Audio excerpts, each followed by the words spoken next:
Good evening, everyone. Thank you so much for joining us. My name is Nell Pepper, and on behalf of Harvard Bookstore, I am thrilled to introduce this virtual event with Jonathan Taplin presenting his latest book, The Magic Years, Scenes from a Rock and Roll Life, in conversation with Kurt Andersen. Thank you so much for joining us virtually tonight. Through virtual events like tonight's, Harvard Bookstore continues to bring authors and their work to our community. Every week, we host events here on our Zoom account. And next month in June, we will feature events with Alice Waters, Zakia Dalila Harris, and a conversation with Richard Flanagan and Jim Shepard. Please check out the event schedule on our website at harvard.com/events. And while you're there, you can sign up for our email newsletter for more updates. This evening's discussion will conclude with some time for your questions. If you have a question for our speakers at any time during the talk tonight, click on the Q&A button on your screen and we will get through as many as time allows. In the chat, I'll be posting a link to purchase copies of The Magic Years on harvard.com, as well as a link to donate in support of this series and of our store. Your purchases and financial contributions make events like tonight's possible and help ensure the future of a landmark independent bookstore in Harvard Square. And we thank you so much for showing up and tuning in, both in support of our authors and also of the truly fantastic staff of booksellers at Harvard Bookstore. We sincerely appreciate your support now and always. And lastly, as you may have experienced in virtual gatherings, technical issues might arise. Of course, we hope they don't, but if they do, we will do our best to resolve them quickly. We thank you so much for your patience and understanding. And now I am delighted to introduce our speakers. Jonathan Taplin is an author and director emeritus of the USC Annenberg Innovation Lab. His book, Move Fast and Break Things: How Facebook, Google, and Amazon Cornered Culture and Undermined Democracy, was nominated by the Financial Times as one of the best business books of 2017. Taplin has produced music and film for Bob Dylan and the Band, George Harrison, Martin Scorsese, Wim Wenders, Gus Van Sant, and many others. And he was the founder of Entertainer, the first streaming video on demand platform, in 1996. Kurt Andersen's latest book, Evil Geniuses: The Unmaking of America, was a New York Times bestseller, like its companion volume, Fantasyland: How America Went Haywire. His novels include You Can't Spell America Without Me and True Believers. Andersen also writes for television and the stage and appears regularly on MSNBC and as a contributor to the New York Times. He co-created and hosted the Peabody Award-winning weekly public radio program Studio 360 and was a columnist and critic for The New Yorker, New York, and Time, as well as editor-in-chief of New York. They will be discussing Jonathan Taplin's new memoir, The Magic Years: Scenes from a Rock and Roll Life.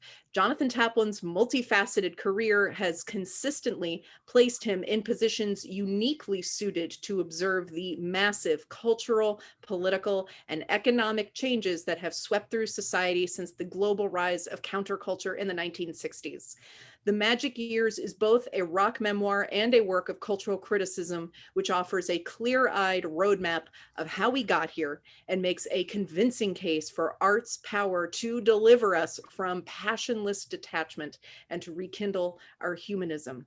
Critic Grail Marcus praises this is a unified story, from Taplin's time as road manager to movie producing to investment banking to technology writing, and what makes it so is thinking, always wondering what's behind the curtain, if only because what is behind it is almost certainly going to make a better story than what's in front of it. I'm so pleased to turn things over to our speakers. The digital podium is yours, John and Kurt. Thanks, Nell. Hi, John. Hi, Kurt. Good to see you. Good to see you as well on these opposite coasts. So I told you after I read your book, whenever that was, last year, I guess, that it made me feel as though we occupied sort of parallel universes. So many sort of touch points, in some cases, people we knew in common, experiences we had in common. And then this book, the last 4 years, in addition to this last novel that I published, I published two nonfiction books. The first one was mainly about American culture. The second one was mainly about the American political economy. Here you are. You've done the same thing in reverse. Your first one about politics and economics, and this new one about culture. But it's unlike mine mostly. This is about you mainly. 3/4 of it, in fact, I counted, are about you from age 18 to age 30 at this lucky time as sort of America's fantasy boomer. And I realized I don't have much envy in my life in general, but if I were gonna be envious, I would be envious of your 20s. And I also thought if I were writing a novel, your life is way too implausible to do in fiction for, you've done too many things. Anyway, let's begin at the beginning, and rather than just me yakking or you yakking for that matter, I would love you to read from the beginning of Okay. Magic Years. Great.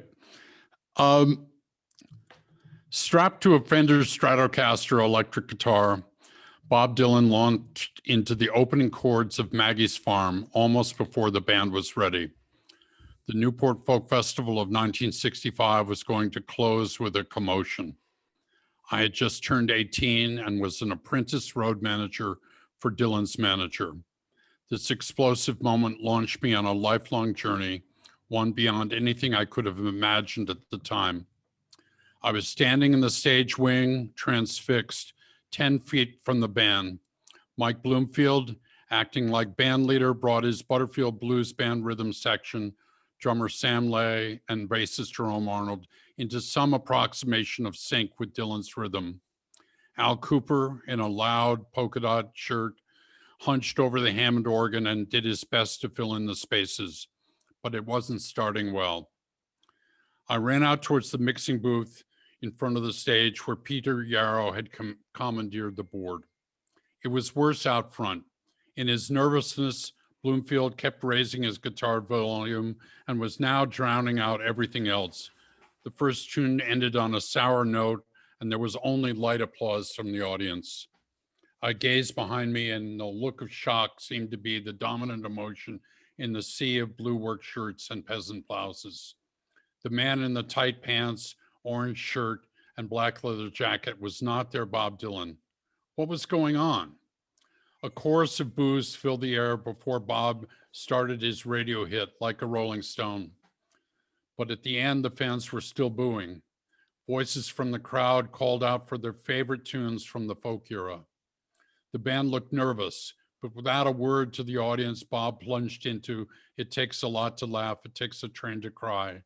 The band found their groove, but when the tune ended, the booing got worse. Dylan turned to Bloomfield and said, "Let's split."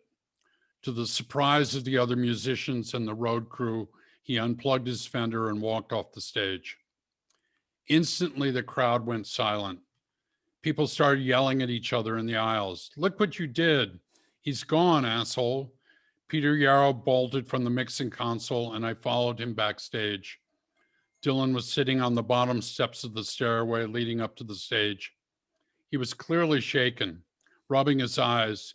Peter ran up onto the stage and seized the microphone. "Hey, show Bobby that you love him. Let's get him back."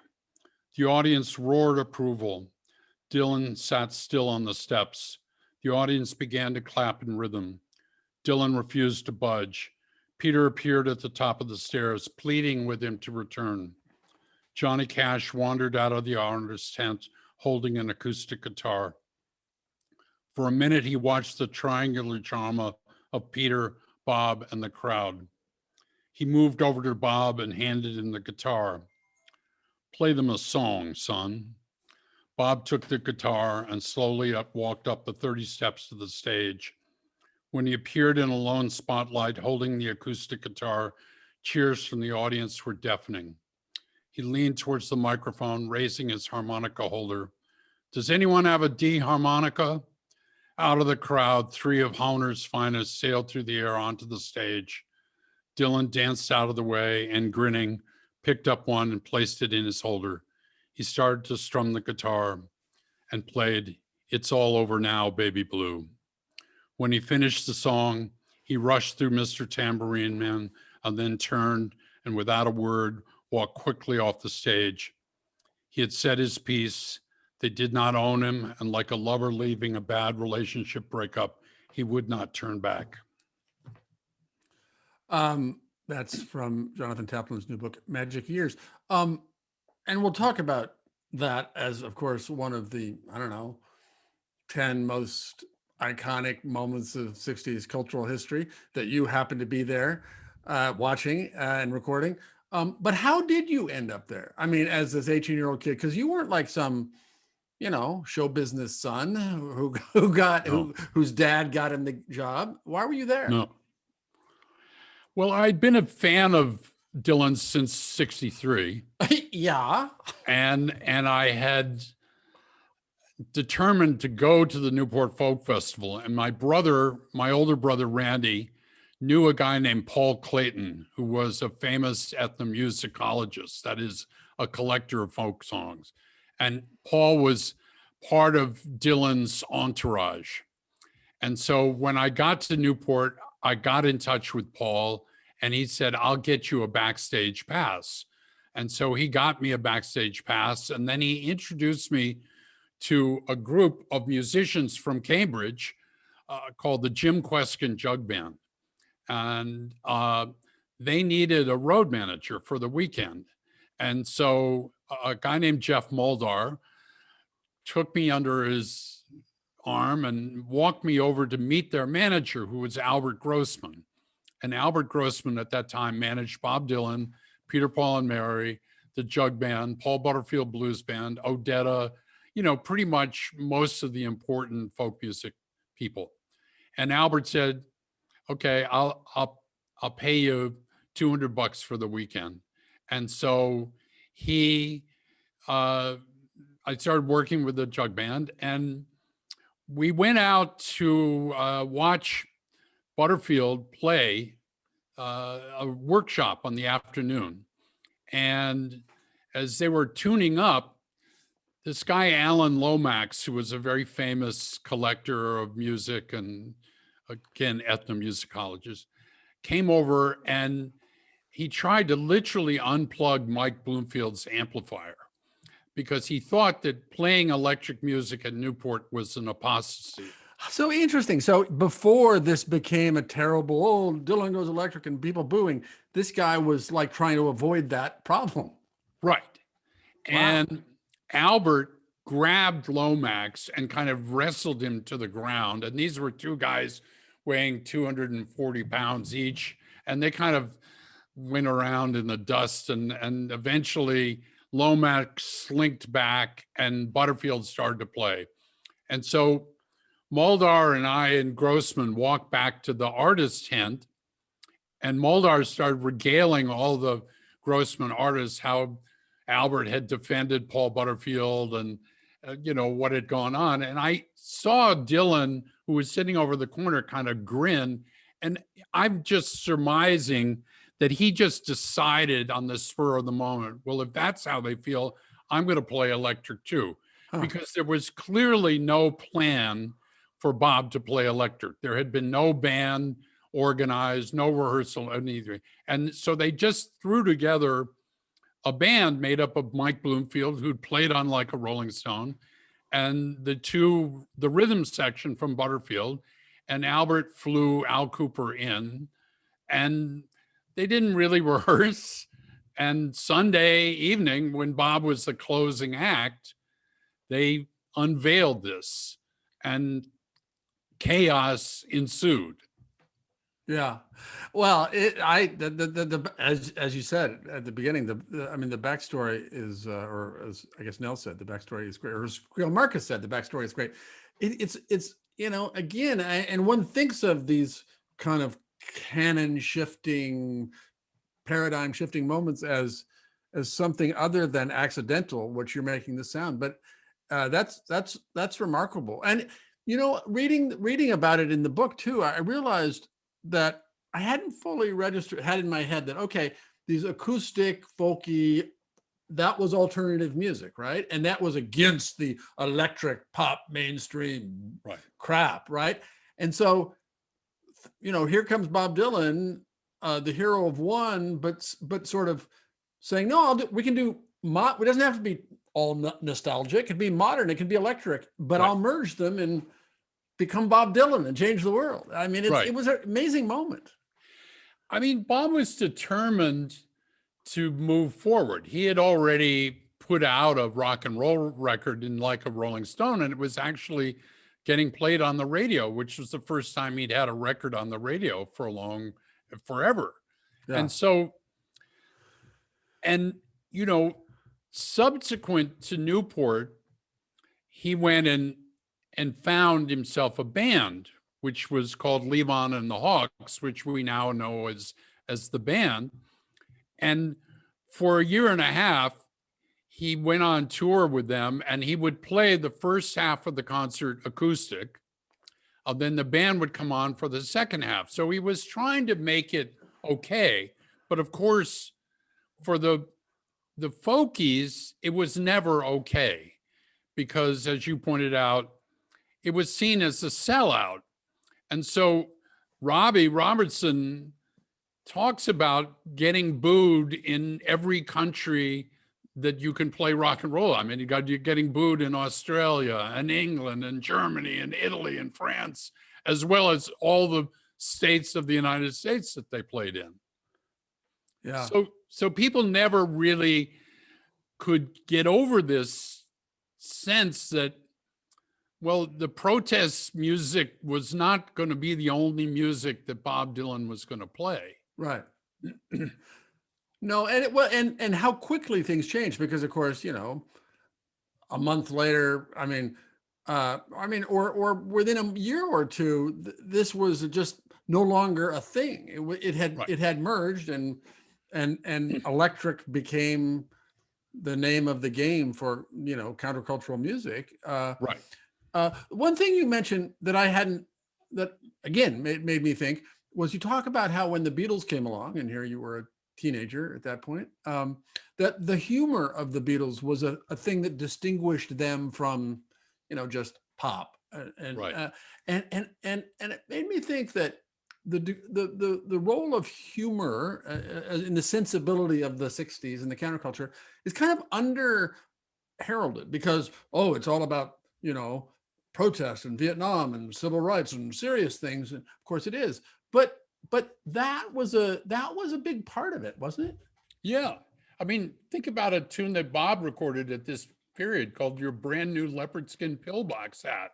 It was just a totally funny song. And another one called Everybody Must Get Stoned. And it was just jokey. They were just for fun. Right. I mean, exactly. the thing about the Beatles that was so important for me was that, John Kennedy got assassinated in November of 1963. And the country went into a period of mourning, I don't think like anything I've seen since, really. And the Beatles came on the Ed Sullivan Show early February 64. And I think it was kind of like the official end of the mourning. Even in Bob Dylan's song this year about the Kennedy assassination, he has a verse about the Beatles are coming, they're going to hold your hand, they're going to make you feel better, as talking about the aftermath. And for me, that really happened. And not just the music, but then, Hard Day's Night came out, which is very Richard Lester-y humor filled with, and it had a wonderful spirit to it. And so Right. I kind of went with the Beatles versus the Stones, which was the binary. Are you a Beatles fan or are you a Rolling Stones fan? Right. Although then, of course, in your Zelig ubiquity, and from Newport 65 to the Monterey Pop Festival 67 and the San Francisco The Summer of Love and touring with Dylan and hanging out at Woodstock and producing the concert for Bangladesh, there you are with the Rolling Stones as well, producing their tour, managing them. Well, I didn't actually do that. What happened was I did So you the just concert. had the fun of hanging out with them without Well, having to do the work? No. I the concert for Bangladesh was kind of a very big deal, and so after that, And kids, that was George Harrison of the Beatles doing this gigantic fundraising concert at Right. Madison Square Garden. right, and so I got this call like 2 weeks later from Joe Bergman, who was the kind of sub manager of the Rolling Stones, and said, could you come to the south of France and audition to be the tour manager for the Exile on Main Street tour, which is going to happen?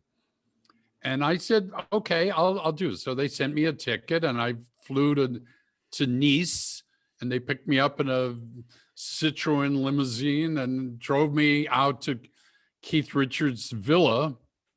And I had a 1:00 appointment to talk to the band. And I get there a little bit before 1, and there's nobody there but the butler and the cleanup crew cleaning up what had obviously been a pretty wild night the night before. And eventually around 3:00, Charlie Watts shows up, and he was the responsible guy in the band. You know, he was the serious guy. And then Mick shows up at 4:30 and acts like the meeting was at 4:30 and he's a little early. And so we start the meeting, and Mick keeps talking to the butler saying, would you go get Keith and get him down here? And so the butler would go up and then he'd come down and say, he's not ready to get up yet. And so around 6:30, Keith Richards shows up.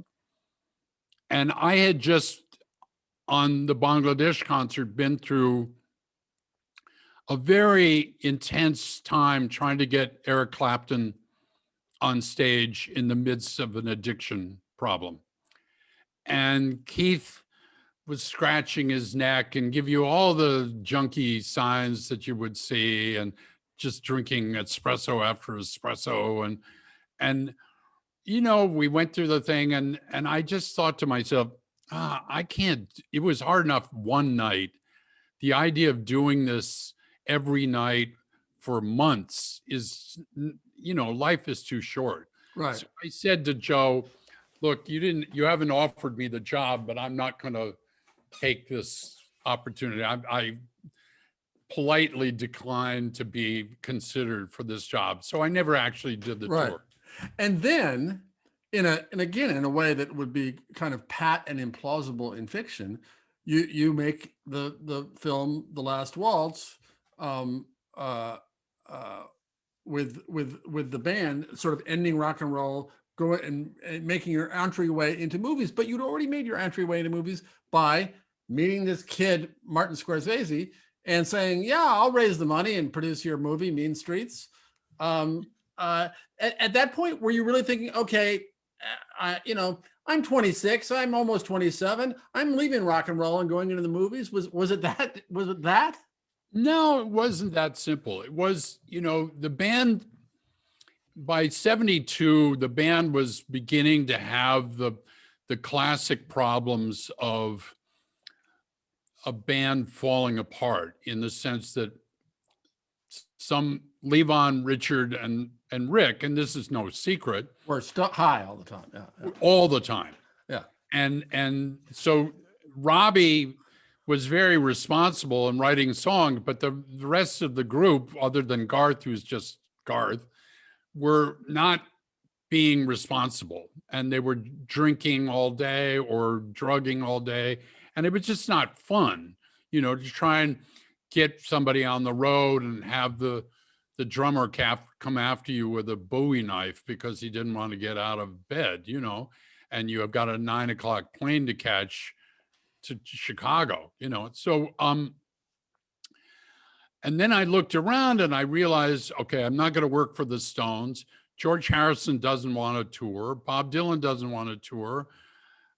I don't want to work for Alice Cooper, who was the big touring band of. So I just said to someone who I think you know, Jay Cox, who was a writer for Time Magazine, I said, I think I'm going to go to California and see what's going on out there. And he said, Well, look, when you get out there, I have this friend, Marty Scorsese, and he edited Woodstock, or he was one of the editors on Woodstock. And he's a huge fan of the band. And he would love to meet you.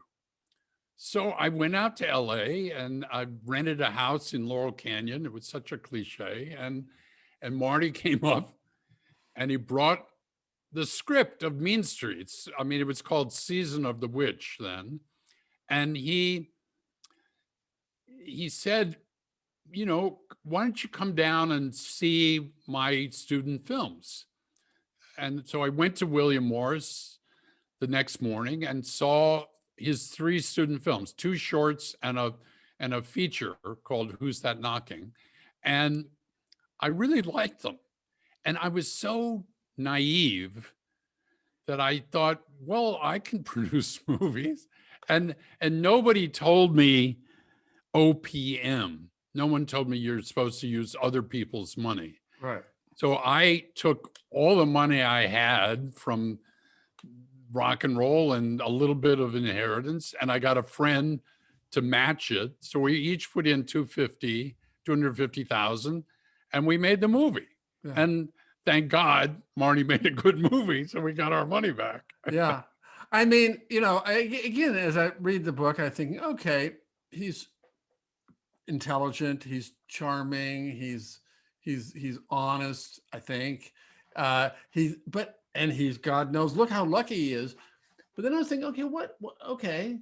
But other people were lucky and smart and charming, I guess, at the time. But I feel like, is this true? Do you think? My theory of the case is that because you weren't really, you had artistic sentiment and cultural, soul of an artist or something, but you were not a frustrated artist, performer, or somebody just in it to hang around for the sex and the drugs. And that seems like the key factor that allowed you to have the extraordinary several careers that you've had.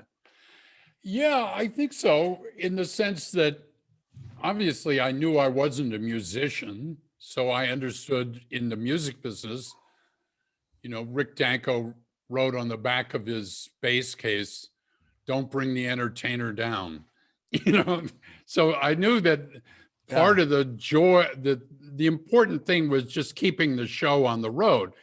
Once I got to Hollywood, it took me a little while to figure it out. Although if I had thought about the films that I'd grown up with as a kid, I would have understood this, which was that it really is a director's medium. And you have to let your ego go completely as a producer. If you don't have a good director who has a passionate vision of what he wants to do, you're going to have a mishmash and it's not going to make any sense. And so movies that are kind of producer driven, I don't understand what that is, you know? And so it is true that I learned to kind of not be involved in my ego. And also I happen to be lucky enough to work with people like Marty or Wim Wenders or Gus Van Sant, who are very clear on what they want to do. They're not wandering around. And the couple of times I made a movie with a director who was not clear about that, I made a movie called Carney with Robbie Robertson and Gary Busey and Jodie Foster. And the director was not clear. And Gary Busey, who just won an Academy Award nomination for playing Buddy Holly, kind of just walked all over this director. And the fact that Gary Busey was doing a couple of grams of cocaine a day and drinking a quart of tequila didn't make things any easier. And auditioning really to becoming Donald Trump's best friend 40 years later. You know? Totally. His role was to be the bozo in a carnival. And that ended up in his real life. Yeah. So Vietnam, as it hovers over the 60s, hovers over a little bit this book, which you again, good luck. You got out of college in 1969 and didn't get drafted. Um, you write this interesting thing about the year 1968 in politics. You say, to believe there was nothing worth saving about America meant totally abandoning electoral politics. It left the playing field to the greedheads and the generals, and it was the great mistake of 1968. Is that something that you had to get older to realize? And explain what you mean by that. Yeah. Yeah, I definitely didn't realize it at the time. I mean, at Princeton in 68, I had not only had I been involved in the civil rights movement since 63, but by 68, I was completely sold that Bobby Kennedy was going to save America. And so I volunteered, I did phone banks, I did everything that you can do to be involved in a political campaign in 68. And, you know, those 2.5 months in the spring of 68 just killed me. You know, I mean, to have Martin Luther King killed, and then literally 2 months later, Bobby Kennedy gets killed, it was like, the hell with politics. It's just going to break your heart. And how can you get so invested in these people and they get killed?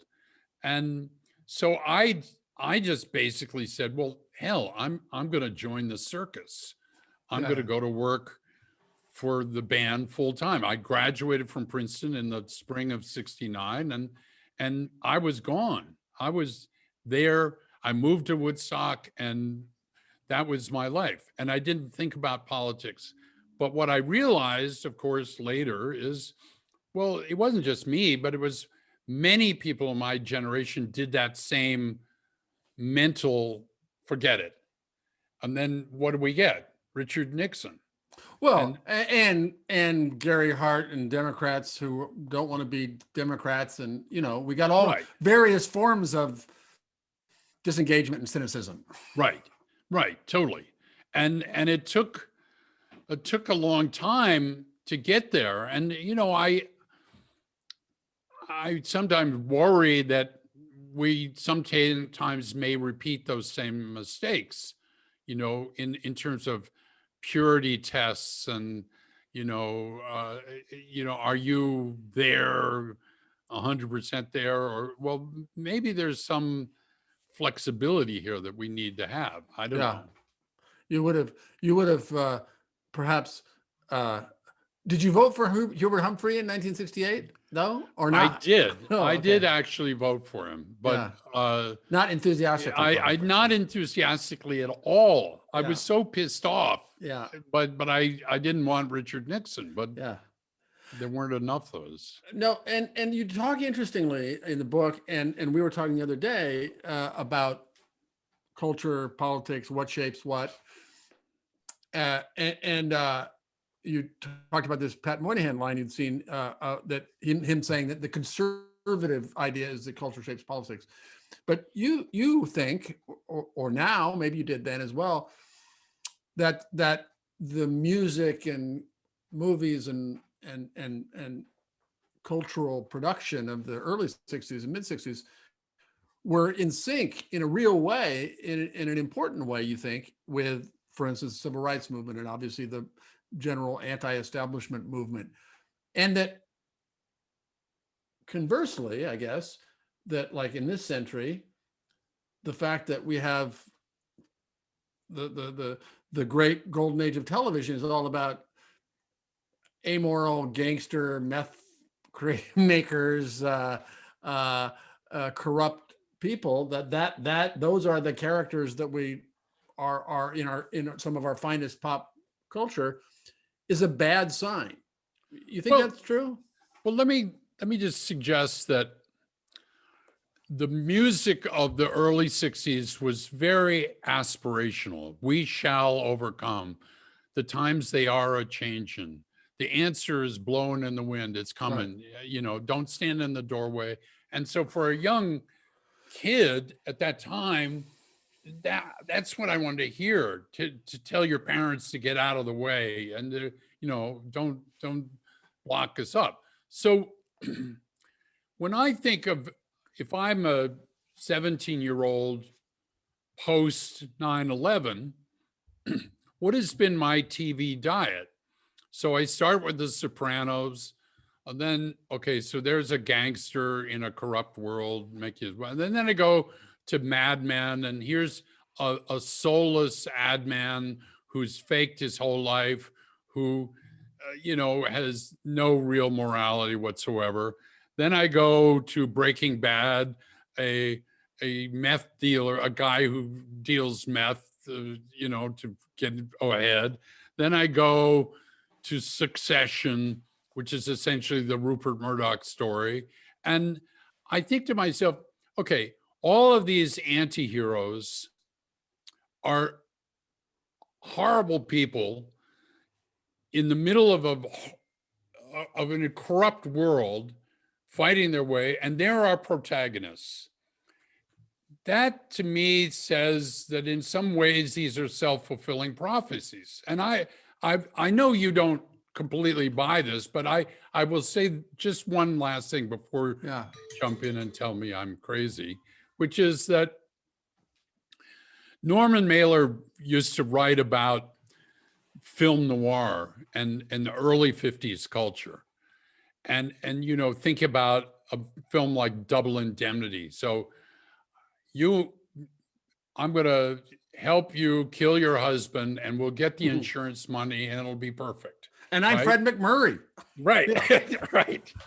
And Mailer says, look, this is directly because we dropped the bomb on Hiroshima and it just fried people's brain in some weird way and put them in a way of thinking about the world that kind of leaked into the culture. And it could be thought that the 9/11 did the same thing, in the sense that it's very hard for us today think about how much fear was in the air and how much Dick Cheney and all of those people worked. And obviously you've written about it a lot more than I have, but worked to kind of create this fearful notion. And of course, out of that, this sense that the world is a totally screwed up place and only the strong survive, to my mind, eventually leads to 2016. And, let's get one of these tough guys, these mafia types, to run the country. Yeah. No, I hear you. And it's a complicated relationship. And what I would say is that it's reflective of what America became in the 80s and 90s. And I would actually trace it a little further back to the cable television dark antiheroes, to Gordon Gekko in 1987 being the first one of them, right? Right. Yeah, he's the villain, but he wasn't the villain. He was the sexy star of that movie as America was being transformed into a Gordon Gekko land. Right. The other thing I thought of course, after we spoke earlier in the week about this is, well, but aren't all these characters also kind of descendants of Martin Scorsese characters? Really? No, I mean, look, Marty's films are filled with these people. Yeah. And he made Boardwalk Empire, helped make Boardwalk Empire, right? Yeah. Right. But you can have screwed up characters who are semi-heroic too. I mean, One Flew Over the Cuckoo's Nest. If you think about the way Jack Nicholson plays that, I mean, he's a heroic character. Yeah. And I contrast that with another movie that Nicholson did, Chinatown, in which, forget it, Jake, it's Chinatown. The fix is in, and there's nothing you can do about it. And John Huston is going to be victorious. Yeah. No, and I reread the end of your book in the last couple of days, and I saw this quote from Herbert Marcuse, of all people, saying that what artists have to do, he wasn't saying I hope in a Soviet way that artists have to just serve the state, but he was saying that a role of artists, how they can be useful, is showing what can be. Right. And that actually you know, that actually struck me, given the project I'm working on right now, because I'd had a similar thought breakthrough about it recently. I thought, you know, there is something to that, which isn't, I love Breaking Bad. I love Succession. I love The Sopranos. So it's hard for me to say they represent something bad in society. But I grant your point that there is room for art and pop culture that depicts the next in some, and the new Right. in some Right. maybe hopeful way. Yeah. And I'm not sure I know where that's going to come from. I do think though that it may start in a very kind of small level. You know, I make the point in the book that Bob Dylan's first album only sold 4,000 copies, right? And if you think about, and this is really going to date me, but if you think about what was really popular in 1962, it was Frankie Avalon and Fabian. They were the two big stars. Now, I would venture that there's nobody here who can remember anything that Frankie Avalon or Fabian did. And they didn't win the Nobel Prize, by the way. No. And so here's Dylan, never got on the radio, selling 4,000 copies, but is having a profound effect. Who is asked to go sing at the March on Washington? Bob Dylan, right?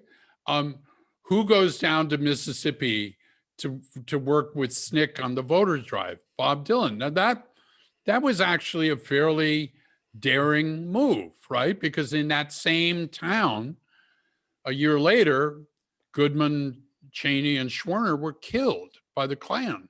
So, I mean, it's not like it's just another gig. That took some balls to do that. It was not Springsteen showing up at the inauguration. No, not at all. Yeah, as lovely as that was. No, exactly.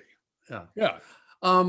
I could talk to you all night about this, and maybe we'll get together before long, and I can do so. But we should let the prospective readers and viewers and attendees ask you some questions if Nell has them. Nell? Hi. Yes, I have a couple of questions here, and and folks, send in some more questions if you'd like. I'll be watching the Q&A.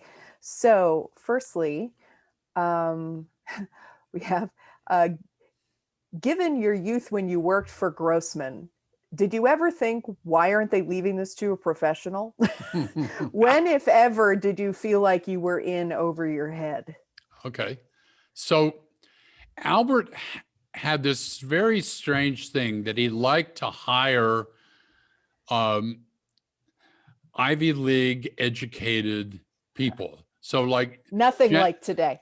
Janis Joplin's road manager was John Cook, who was Alistair Cook's son, who had graduated from Harvard 2 years before I graduated from Princeton. Okay. So, I mean, somehow he thought that at least we would be honest and not steal the money, because quite frankly, part of your job in those days was when you'd play a gig in a concert hall, the deposit would have gone to the manager. So 50% of the money would have been deposited, but the other 50% you collected in cash from the box office. Oh my God. And so, you know, it was, I mean, I'll never forget one night we were in Miami at a rock festival in 1970. And it was clear to me that the whole thing was going to go down. It was going to go bust. And so I told the guy I had to have $50,000 in cash. I wasn't going to take his check. And so me and three of my roadies took the $50,000 in cash and stayed up all night in our room because we were sure the guy he was kind of a mafia character. Yeah. We were sure he was going to send someone around to collect it in the middle of the night. And so finally we were able to get to a bank. And somehow convince them, showing the poster and everything, that we weren't drug dealers Right. trying to convert it, and got a cashier's check Oh my next God. morning. But And only a Princeton boy could pull that off, and that's what. Oh, right. Yeah. Yeah. He's a clean cut kid, and yeah. Okay. So there was sort of an inherent trust and quite honestly, these young men from these Ivies. It's not rocket science. Producing concerts, if you have a good road crew and know how to plug in an amplifier and ground it right and everything, it's not rocket science. You just have to know how to organize things, and some of the hardest part is to just keep the thing going night after night after night when people get a little rangy. Yeah. We have, let's see. So, here we go. So Frederick Gardy asks, who do you think from this current generation of musician activists will have the most impact on moving the needle and change in a significant way? Well, I haven't found that yet. I mean, there's a young lady named Rhiannon Giddens. Oh yeah. That I have spent some time with, who is incredibly concerned about both preserving older music and bringing people into newer music. So, I mean, she really thrills me. I think Brandi Carlile has taken a really good stance, and has Jason Isbell, and I'm talking about this because my current passion is this genre called Americana. A lot of people think it came out of the band and music from Big Pink and the Basement Tapes, and a lot of the people who do it, like Marcus Mumford, say that's where their roots are, you know. So I know more about what they're doing, and so those are the people that thrill me. But I'm always finding new artists, and the thing I like about Americana is it feels like the folk music that I described in 1963. In other words, it's not really getting on the radio or anything. Not that radio means anything anymore, but it is its own thing that's very authentic. It's like folk music was. It has an authenticity that, big hat country music doesn't, and most pop, to me, doesn't at all. I mean, look, I was somewhat dismayed this summer and this fall to see that the musicians weren't really stepping up in both the Black Lives Matter and the voting registration. And quite frankly, I saw more activism from LeBron James than I saw from Jay-Z. And the NBA. And so I don't know why the musicians have decided to take a backseat to the basketball players, but maybe it's just the time.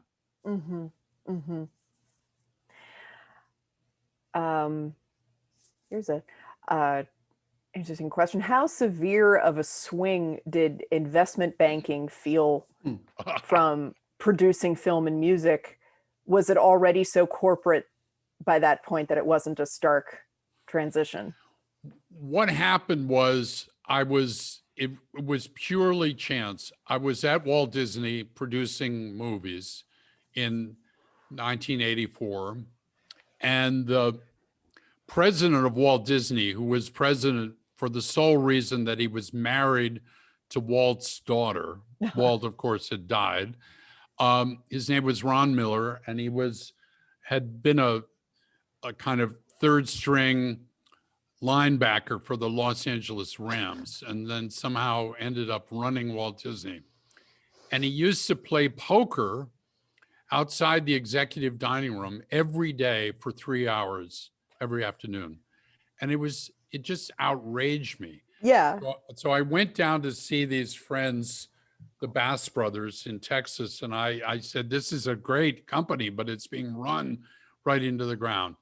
And they said, well, that's a good story, but we own 9.9% of Texaco and we can't do anything. And so I went back, and about 3 months later, this guy, Saul Steinberg, with the help of Mike Milken, started a raid on Walt Disney. And about a month after that, the Basses called me and said, we just sold all our Texaco stock and we're ready to save the mouse. And so they sent a private jet up to, and I got the chairman of Walt Disney, his name was Ray Watson, on the plane. And we went to Texas, and literally in a week, we made a deal to sell all the Basses Orlando real estate holdings to Disney for stock. And it put enough stock in friendly hands that Steinberg was stopped. And so the Basses paid me as their investment advisor. And it was like, whoa, I made more money in 2 weeks than I'd made in 10 years. Yeah. And they said, will you go to work for our real investment banker, which was Merrill Lynch? And so I went and had an interview with a guy named Ken Miller. I think maybe Kurt knows him. And he was had been in SCS at Harvard. And here he was running the mergers and acquisition group in Merrill Lynch. And so he didn't throw me out of the room. He said, yeah, I'll hire you. Come on, why not? And so I just jumped in. And the only thing I knew was Richard Rainwater had taught me how to read a balance sheet. And I knew what a good media company was and what a bad media company was. And so that's what I did. But as I say in the book, at some point, it began to wear on me. I had take meetings with Ivan Boesky and people like that. And that's when I wanted to get out. And fortunately, you had a wife at the time who was telling you you were a sellout, basically. Yes, yes, she was. She told me I was working with hollow men. Yeah.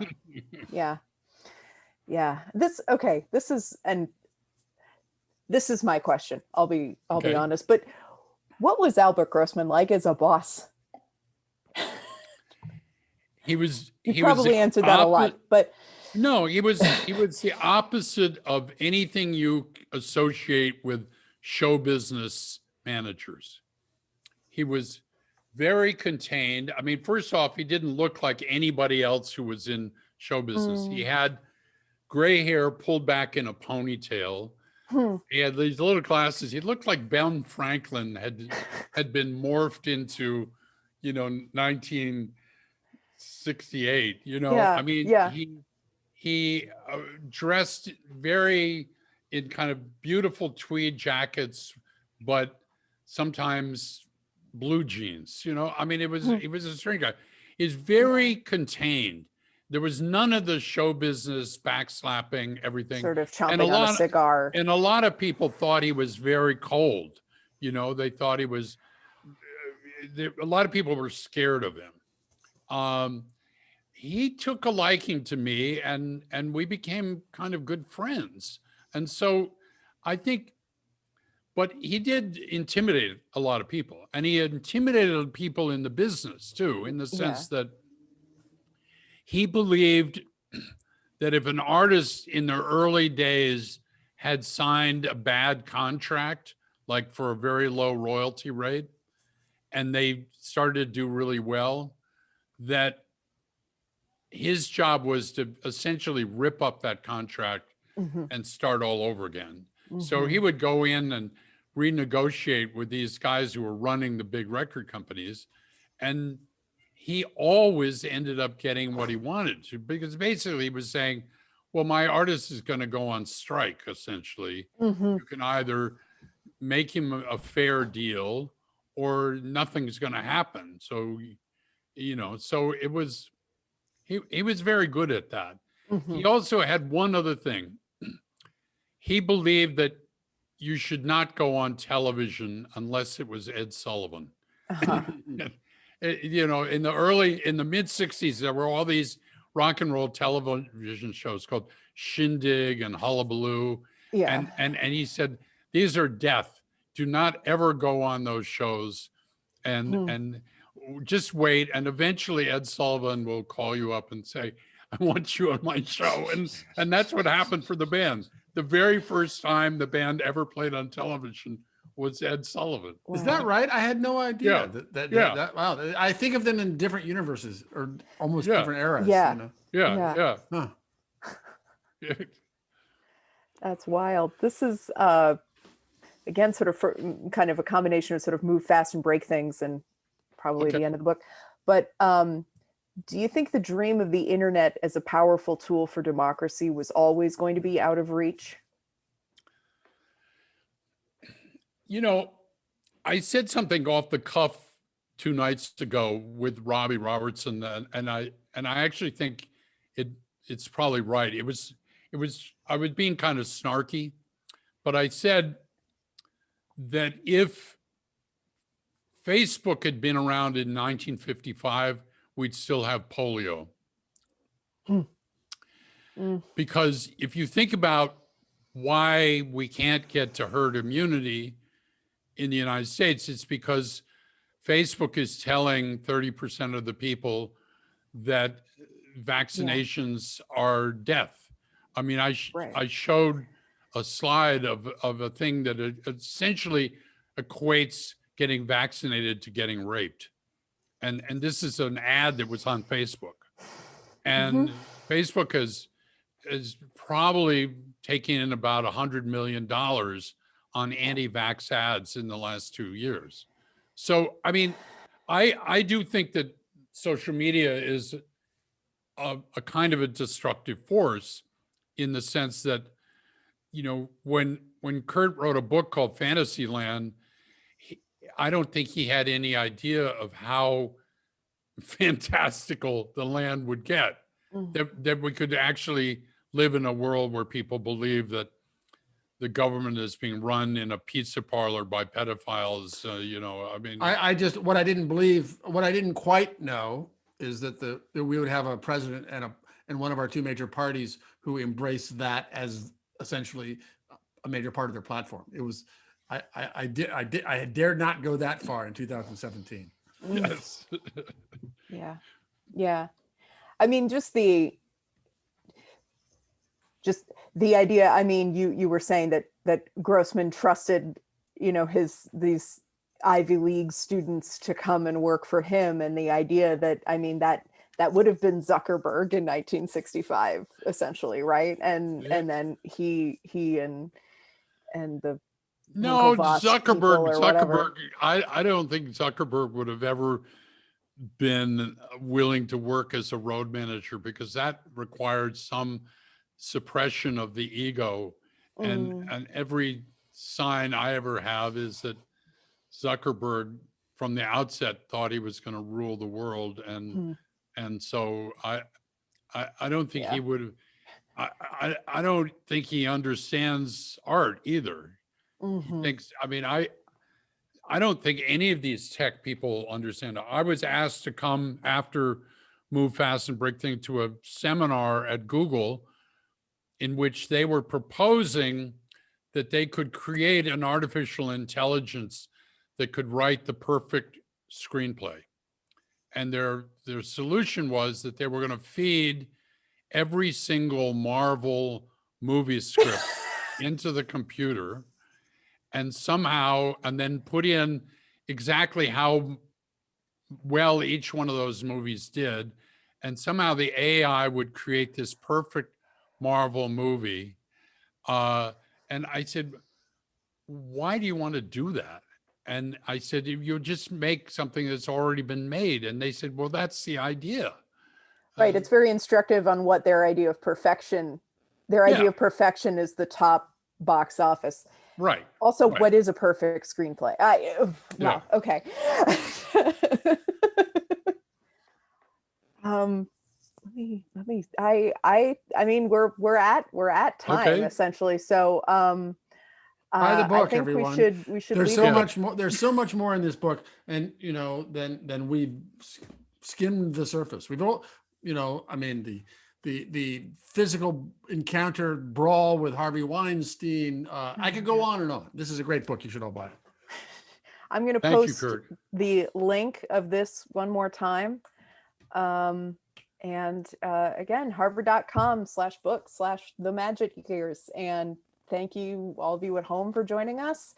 Thank you, gentlemen, for being here. This is fantastic. Thanks, Kurt. It was Good. great. My My mom's pleasure. super Bye. jealous. Okay. And on behalf of Harvard Bookstore, everyone stay safe. Keep reading. Thank Okay. you so much. Bye-bye. Bye-bye. Bye.